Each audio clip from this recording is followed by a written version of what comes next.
You and 28 other people are about to embark on a trip you might never return from. You are going to travel through a place that is blank on every map you have ever seen. The void. The veritable here there be monsters sort of scenario. But it is that very risk and adventure that leads you to do it. It is why you are there.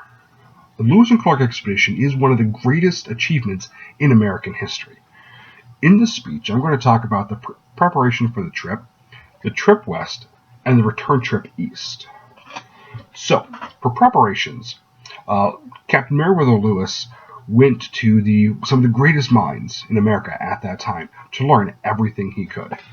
He was learning things like anatomy, botany, taxidermy, cartography, which is the study of maps, which was going to be very important because he was going to have to map out the things that he saw to help fill in those blank spaces.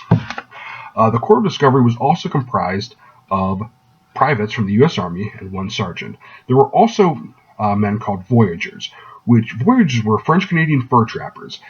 They were with the trip solely for their ability to navigate in the backwoods.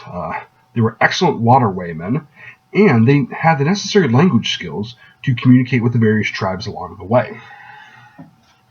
So, on May 22nd, 1804, the Lewis and Clark expedition pushed off and started up the Missouri. It was slow going. On good days, they'd be able to use a sail on their boats and head upstream that way. On bad days, the Corps of Discovery would have to tow the boats by hand upstream, which was very grueling work. While in the northern stretches of Iowa is where they had their first and only fatality. Sergeant Floyd, a member of the company, died while with them. It was neither by hostilities or any inaction or accident with the Corps, but rather from appendicitis. He's still buried there at a monument called Sergeant's Bluff, just south of Sioux City. On this trek, part of the trek, they were eating 10 pounds of meat per person per day. After passing through the territory of the Teton Sioux, they managed to make their way to middle of North Dakota with the Mandan Sioux, where they winter camped for that time at a place they built called Fort Mandan. From Fort Mandan, in the spring, they pushed off west towards the Bitterroots.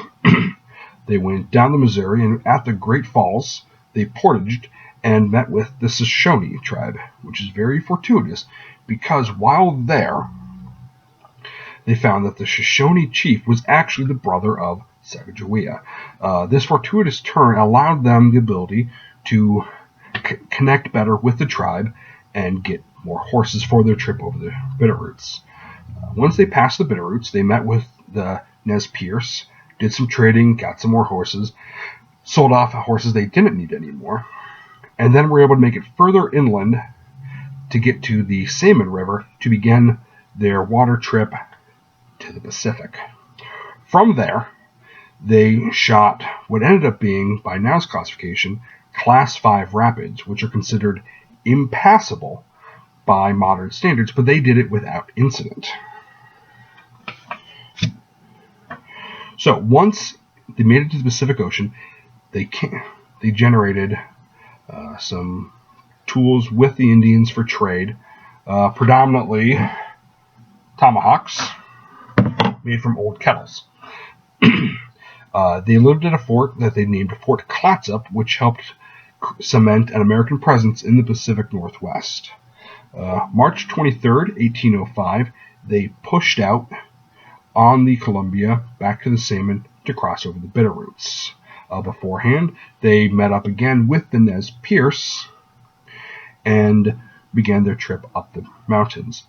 Due to their timing, the mountains still had the bulk of their winter snow cap on them, leading up to points where they would be crossing in snow that was at the tips of trees, as talked about in Stephen Ambrose's Undaunted Courage.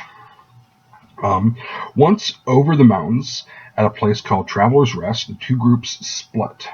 One group went to the Yellowstone, that was Clark's group, to explore, while the other, Lewis's group, explored Maria's River.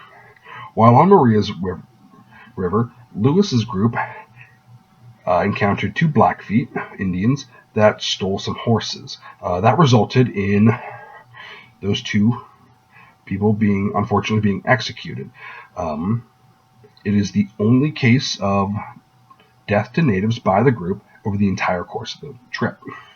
The 2 parties met back up at the Yellowstone and Missouri River, where, coincidentally, Lewis was mistaken for an Indian and shot in the leg by a member of Clark's party. From there, they got back on the water and made it back to St. Louis on September 23rd, 1805. So, Lewis and Clark expedition, one of the greatest achievements in American history. The steps that this group took are something to be celebrated. There's far too little attention paid to the Corps of Discovery, and I think it would benefit all of us if we took more time to learn about them. Thank you.